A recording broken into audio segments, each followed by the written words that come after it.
Yang nama dusunnya Dusun Pinang Rejo. Nah, saat ini kita berada di radius kurang lebih 4,5 kilo dari puncak Gunung Merapi. Jadi kampung ini dulu kampung yang paling berdekatan dengan puncak Gunung Merapi, Pak. Yang saat itu kita kunjungi ini bekas rumahnya Mbak Marijan. Mbak Marijan atau juru kunci Gunung Merapi yang kedua. Yang dulu rumahnya di sini. Dan ini juga adalah perkampungan, ya ada sekitar 80 rumah dulu di sini, tapi semuanya habis. Ya. Dan waktu itu satu-satunya bangunan yang masih berdiri sampai saat ini itu hanya masjid yang di sebelah ini, Pak. Cuman masjid ini. Namanya Masjid Al-Amin. Itu dulu yang rusak hanya kubah dan beberapa gentengnya aja yang melorot. Sedangkan rumah-rumah yang di sekitaran sini semuanya rata dengan tanah. Semuanya terbakar terkena erupsi tahun 2010. Jadi termasuk ini. Nah ini mobil evakuasi namanya. Ini dulu untuk menjemput paksa Mbah Marijan, ya, tapi Mbah Marijan nggak mau turun. Akhirnya dua relawan yang mau di Mbah Marijan juga ikut jadi korban. Ya. Dan kunci mobil itu ada di halaman sebelah sini, Pak. Ya, ada di halaman sebelah sini. Nah, untuk jenazahnya sendiri, korban yang menggunakan mobil ini, yang satu ditemukan dalam mobil, yang satunya di bawah mobil. Sedangkan Mbah Marijan sendiri dulu jenazahnya ditemukan di dalam kamar pribadinya dengan keadaan sujud menghadap ke selatan. Makanya nanti di sana itu ada semacam makam, itu cuma buat pertanda aja. Itu namanya petilasan. Jadi jenazah yang Mbah Marijan dulu ditemukan tepatnya di sini. Oh, makanya dinamakan petilasan. Ya, petilasan. Kalau makamnya Mbah Marijan sendiri itu ada di Kampung Srunen, Pak. Itu kan dari sini sekitar 8 sampai 9 kilo jauh ya. Karena waktu itu mau dimakamkan dekat sini itu sangat tidak mungkin kan. Karena Mbah Marijan itu salah satu tokoh yang disegani di daerah sini, khususnya di daerah Penajakan Selatan.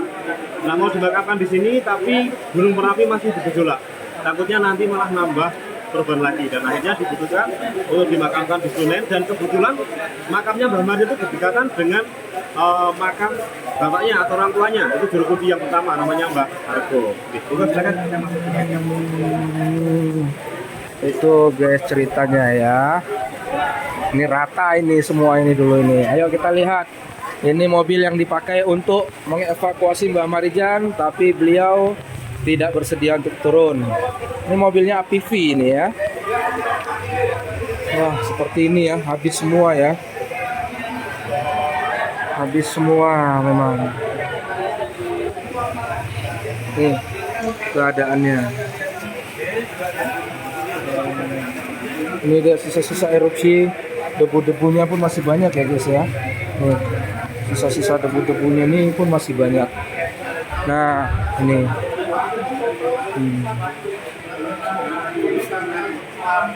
Ini dia. Nah, ini dia cerita Gunung Merapinya dulu.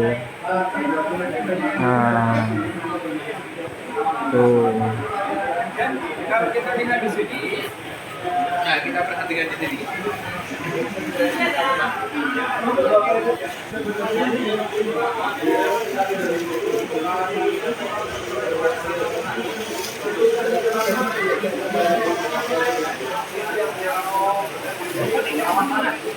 Biasanya kami ini nyebutnya wedus gembel. Itu kondisi perkampungan seperti ini. Ini kejadian tanggal 26 Oktober, Pak.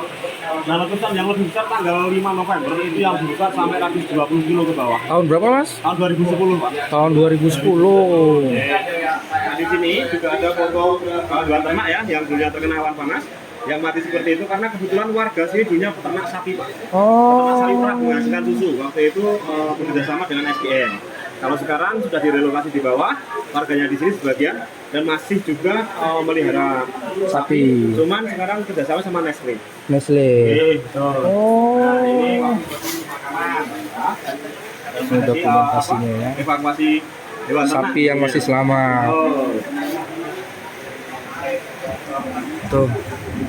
Ini barang-barang ini bangkai bekas bangkai letusan tahun 2010. Belum lama. Ini adalah perabotan rumah tangga miliknya Mbak Marijan dan keluarganya ya. Itu ditemukan di sebelah sini. Nah, jadi ini bangunan baru, Pak. Dulu setelah terkena erupsi menyisakan hanya tembok ini yang ada lumutnya ini. Cuman ini aja. Ya, fotonya dari sebelah kiri sana. Jadi bangunan ini bangunan baru semua. Berarti ini mas sisa-sisa debu ini masih sisa-sisa debu itulah. Asli, betul, Pak. Nah, ini kondisinya.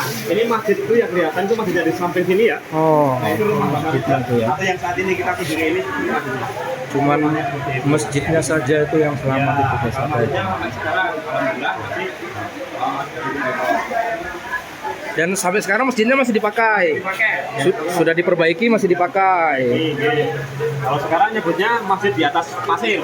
Oh, masjid di atas Nah, pasir. Ini kondisi tempat ini sebelum dijadikan apa dibangun museum itu katanya seperti ini. Jadi ini akan tembok ini. Tembok ini itu. Ya, dari tadi. Ini lagu kita perjalanan dari pusat sampai sini sekitar 4,5 km.